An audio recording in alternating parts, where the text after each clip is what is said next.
नमस्कार मित्रों, अनुच्छेद लेखन की श्रृंखला में आप सभी का एक बार फिर से स्वागत है। और आज का हमारा विषय है दहेज का दानव अथवा दहेज प्रथा, एक सामाजिक समस्या।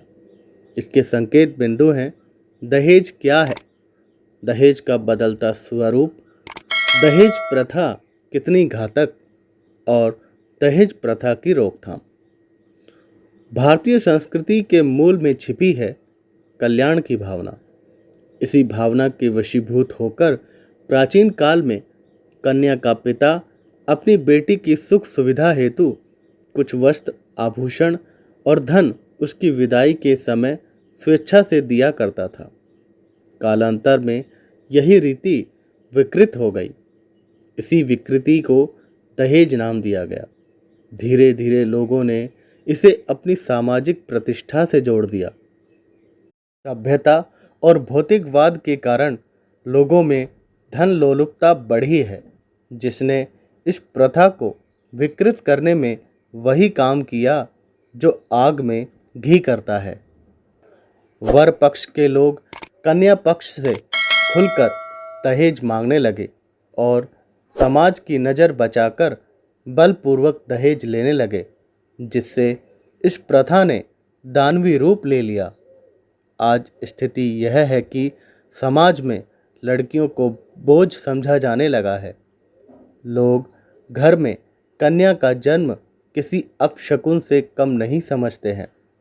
इससे समाज की सोच में विकृति आई है। दहेज प्रथा हमारे समाज के लिए अत्यंत घातक है। इस प्रथा के कारण ही जन्मी अजन्मी लड़कियों को मारने का चलन शुरू हो गया। आज का समय तो जन्म पूर्व ही कन्या भ्रूण की हत्या करा देता है। इसमें असफल रहने के बाद वह जन्म के बाद कन्याओं के पालन पोषण में दोहरा मापदंड अपनाता है।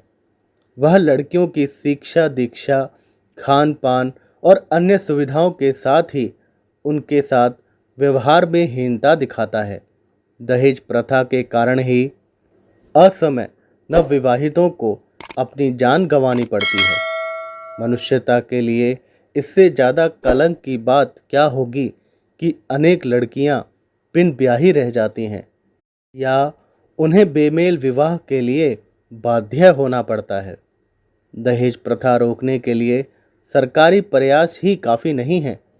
इसके लिए युवा वर्ग को आगे आना होगा और दहेज रहित विवाह प्रथा की शुरुआत करके समाज के सामने अनुकरणीय उदाहरण प्रस्तुत करना होगा।